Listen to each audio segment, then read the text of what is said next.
जय हिंद दोस्तों, रितेश किश में आप सभी का स्वागत है। आज हम पढ़ने जा रहे हैं मुगल साम्राज्य। मुगल साम्राज्य बहुत ही लंबे समय तक हमारे देश पर शासन किया है और इससे क्या होता है कि बहुत सारे क्वेश्चन हमारे एग्जाम्स में आते हैं। तो हम आज पढ़ेंगे मुगल साम्राज्य। तो मुगल साम्राज्य का संस्थापक जो था वो थे बाबर। मुगल साम्राज्य का संस्थापक बाबर थे। इनका जो जन्म है फरवरी 1483 ईस्वी में हुआ था। इनका जन्म फरवरी 1483 ईस्वी में हुआ था उमर शेख मिर्जा के घर।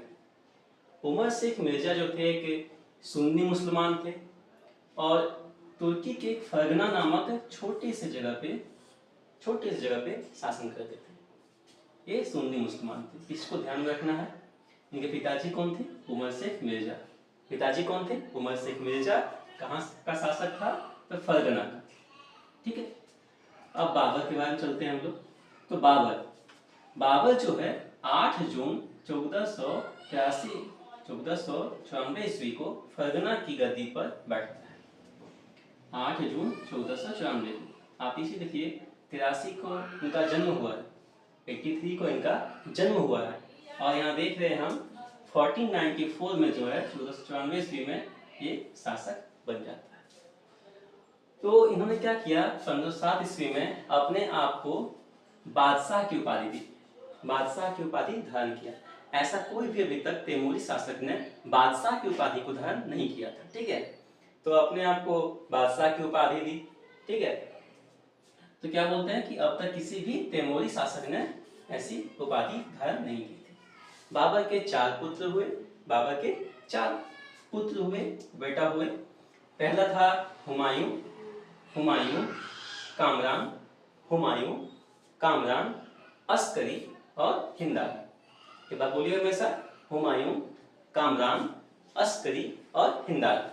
हुमायूं, कामरान, अस्करी और हिंदाल। बाबर ने भारत पर 5 बार आक्रमण किया। कितने बार किया? 5 बार। पानीपत का युद्ध तो सब सुने होंगे और पानीपत का युद्ध तो बहुत ही फेमस है। तो बाबर ने भारत पर 5 बार आक्रमण किया। पहला आक्रमण जो है वो किया 1519 ईस्वी में। 1519 में आप देखिए कितना महत्वाकांक्षी राजा है। कुछ एक ऐसा व्यक्ति था कि 1483 में पहले जन्म लिया, फिर आप देख रहे हैं कि 94 में ये गद्दी पे बैठ गया, राजा बन गया और 1507 में अपने आप को बादशाह बोल दिया। ठीक है। बादशाह का उपाधि होता है, तो बादशाह बोल दिया अपने आप को। और फिर देखते हैं हम 1519 ईस्वी में भारत पर आक्रमण कर दिया, इतने बड़े देश पर। ठीक है। तो जो 1519 ईस्वी में जो आक्रमण किया था ये किसके विरुद्ध किया था? एक यूसुफ जाई जाति होता है, उस समय था यूसुफ जाई जाति। इसके विरुद्ध इन्होंने हमला किया था और इसमें क्या होता है? बाबर जीत जाता है पहला आक्रमण। दूसरा जो हुआ वो पानीपत हुआ। पानीपत बहुत ही फेमस युद्ध है और बहुत ही इंपॉर्टेंट है। इनका डेट, इनका महीना, इनका ईयर सब पूछता है।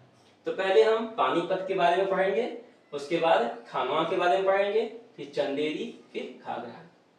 तो पानीपत का युद्ध जो है 26 में हुआ। एक बार याद करने का प्रयास कीजिएगा।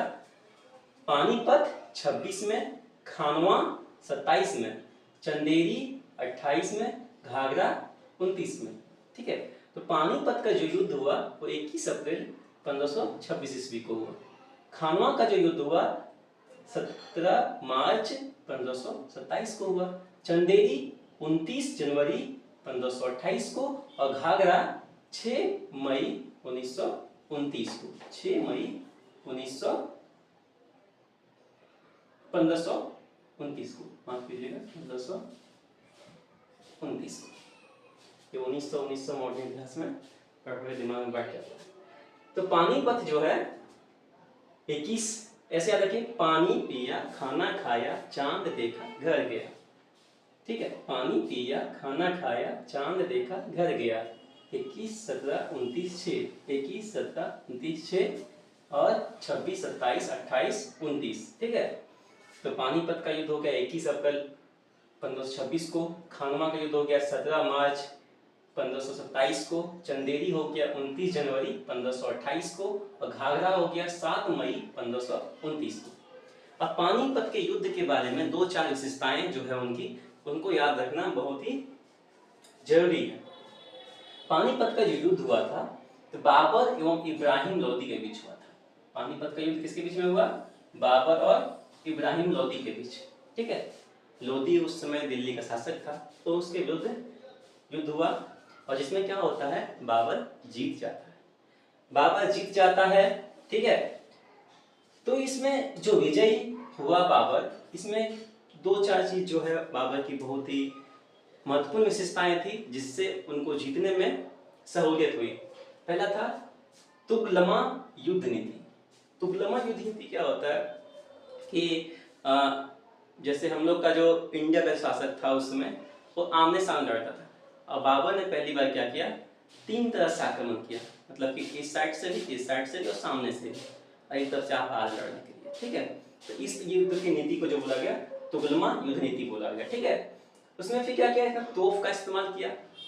पहली बार तोप का इस्तेमाल किया। आप तलवार से मार रहे हैं, आप भाला से मार रहे हैं, आप तो यहाँ क्या मार रहा है, तोप मार रहा है।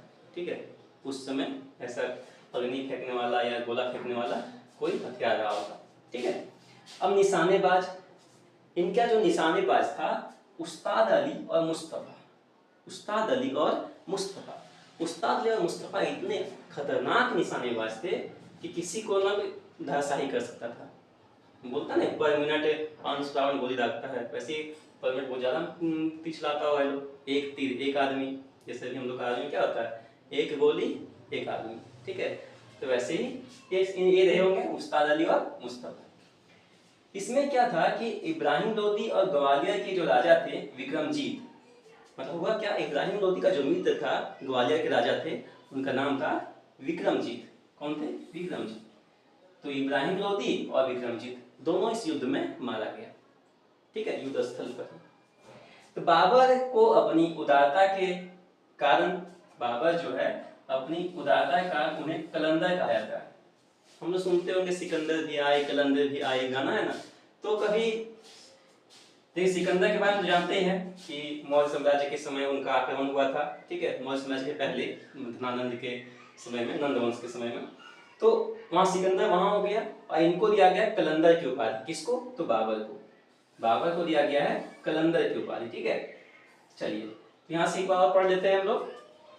मुगल साम्राज्य बहुत इंपॉर्टेंट है। मुगल साम्राज्य का संस्थापक बाबर, जिनका जन्म 1483 ईस्वी को होता है। ठीक है, पिता उमर शेख मिर्जा एक सुन्नी मुसलमान थे, मतलब मुगल साम्राज्य ही पूरा सुन्नी मुसलमान था। ठीक है, ये जो इनके पिता थे उमर शेख मिर्जा, फरगना नामक छोटे से राज्य का शासक था, जहां क्या होता है 8 जून 1494 ईस्वी को फरगना की गद्दी पर बैठता है। कौन? तो बाबर, अपने पिता के बाद पुत्र बैठा। 1507 ईस्वी में अपने आप को बादशाह की उपाधि देता है। कौन? बाबर, खुद ही बादशाह बोलता है अपने आप को, जिसे अब तक कोई भी तैमूरी शासक ने नहीं रखा। ठीक है, बाबर का जो 4 पुत्र हुआ, हुमायूं, कामरान, अस्करी, हिंदाल। बाबर ने भारत पर 5 बार आक्रमण किया। पहला आक्रमण जो है यूसुफ जाही जाति के विरुद्ध किया 1519 में, यूसुफ जाही जाति के विरुद्ध। ठीक है, आमेर और यूसुफ जाही जाति के विरुद्ध में किया था। ठीक है, यहां से भी देखते हैं आगे हम लोग। पानीपत जो है 26 में हुआ, खानवा 27 को हुआ, चंदेरी 28 को हुआ, घाघरा 29 को हुआ। 21 अप्रैल 1526, खानवा 17 मार्च 1527, चंदेरी 19 जनवरी 1528 और घाघरा 6 मई 1529। पानीपत का युद्ध में बाबर और इब्राहिम लोदी के बीच होता है। बाबर क्या होता है, जीत जाता है, इब्राहिम लोदी हार जाता है। इब्राहिम लोदी का जो दोस्त होता है विक्रमजीत, ठीक है, ग्वालियर का राजा था, वो भी युद्ध स्थल पे मारा जाता है। इब्राहिम क्या बोलते हैं, ये जो थे बाबर थे, उन्हें इस युद्ध में जीतने में सबसे अधिक जो हेल्प किया था उनकी नीति थी। पहला तुगलमा नीति, उन्होंने तोप खाने का प्रयोग किया। ठीक है, तोपों का प्रयोग किया। ठीक है, निशानेबाज जो थे उस्ताद अली और मुस्तफा थे इनके निशानेबाज। इस तरह से बाबर की जीवनी समाप्त होती है। ठीक है,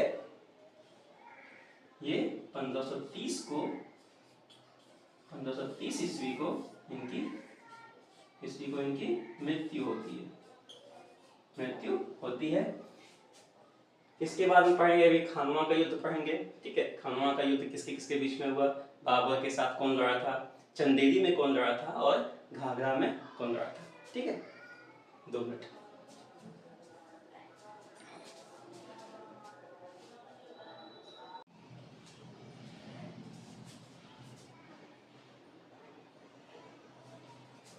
दोस्तों अब हम इससे आगे पढ़ते हैं। ठीक है, आगे पढ़ते हैं कि मुगल साम्राज्य जो है, हम लोग पहले पढ़े पानीपत का युद्ध पढ़ लिए थे। अब पढ़ते हैं हम खानवा का युद्ध, फिर पढ़ेंगे चंदेरी, फिर घाघरा। ठीक है, ये चारों युद्ध को हम लाइन से पढ़ेंगे। ठीक है, पहले देखते हैं खानवा का युद्ध। खानवा का युद्ध जो है बाबर और राणा सांगा के बीच में हुआ। खानवा का युद्ध बाबर और राणा सांगा के बीच में हुआ, जिसमें बाबर विजयी रहा। एक चीज ध्यान रखना, बाबर ने 5 युद्ध लड़े और पांचों का पांचों वो विजयी रहा, किसी में भी वो हारा नहीं है। ठीक है, तो बाबर ने इसी युद्ध में राणा सांगा के खिलाफ जिहाद का नारा दिया, जिहाद। ठीक है, उसके बाद बाबर ने इसी युद्ध में, खानवा के युद्ध में ही गाजी की उपाधि दान की। जैसे ही जिहाद का नारा दिया, सब लोग एकदम जान लगा के लड़ लिए।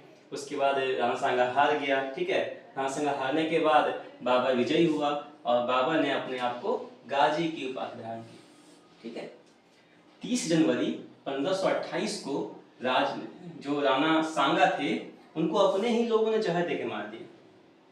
दुर्भाग्य की बात है। ठीक है, 30 जनवरी 1528 को राणा सांगा को अपने ही आदमी ने जहर देकर मार दिया। कब मारा? 30 जनवरी। ठीक है, बाबर की मातृभाषा तुर्की थी। बाबर जो थे तुर्क भाषा बोलते थे। अपनी जीवनी बाबरनामा, ठीक है, उन्होंने तुर्की में लिखा। ये पूछता है क्वेश्चन कि बाबर ने अपनी जीवनी जो है किस भाषा में लिखा? तुर्की में। फिर ये भी पूछता है कि उनकी जो जीवनी है, बाबर की जो जीवनी है, उसको अनुवाद जो है किसने करवाया था? तो फारसी में अनुवाद करवाया था, वो करवाए थे अब्दुल रहीम खाने खाना। और अब्दुल रहीम खाने खाना ने बाबर की जीवनी जो थी तुर्की में थी, उसे फारसी में अनुवाद करवाया। अब चलते हैं हम चंदेरी का युद्ध। चंदेरी का जो युद्ध है वो बाबर और मैदनी राय के बीच में हुआ। बाबर और मैदनी राय के बीच में हुआ। इसमें क्या, बाबर विजयी रहा। ठीक है, फिर चलते हैं घाघरा का युद्ध। घाघरा का जो युद्ध है वो बाबर और अफगान के बीच में हुआ। फिर इसमें भी बाबर विजयी रहा। ठीक है, बाबर ने ही अपने जो उनकी जीवनी जो बाबरनामा थी, बाबर की जीवनी जो बाबरनामा थी, उसी में क्या किया था, चार शैली का जो है जिक्र किया था कि एक बाग होगा जिसको 4 पार्ट में बांटेंगे। ठीक है, उसमें कृत्रिम जो है नहरें होगी। ठीक है, इस तरह से उन्होंने जिक्र किया था। और इसको बनाने का जो शुरुआत था अकबर ने किया था।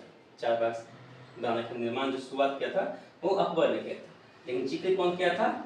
ये बाबर ने बाबरनामा में किया था। बाबर को मुबैयान पदशैली होता था, उसका जन्मदाता भी माना गया है। बाबर को मुबैयान पदशैली का जन्मदाता भी माना गया है। ठीक है, सूफी संत ख्वाजा अब्दुल्ला अहरार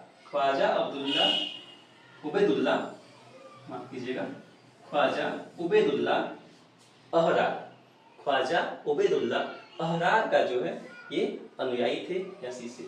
ठीक है, तो यहाँ से हम आज पढ़ लिए कि मुगल साम्राज्य जो है 1483 ईस्वी में बाबर का जन्म होता है, सुन्नी था। फिर वो 5 युद्ध करता है। पहला करता है यूसुफजाई जाति के विरुद्ध 1519 में, फिर करता है पानीपत 26 में, खानवा 27 में, चंदेरी 28 में, घाघरा 29 में। ठीक है, इस तरह से 1530 को बाबर की मृत्यु होती है। मुझे उम्मीद है कि आप लोग इसको समझ पाए होंगे और इस तरह के वीडियो पाने के लिए तो छोटे भाई को सपोर्ट करें। धन्यवाद।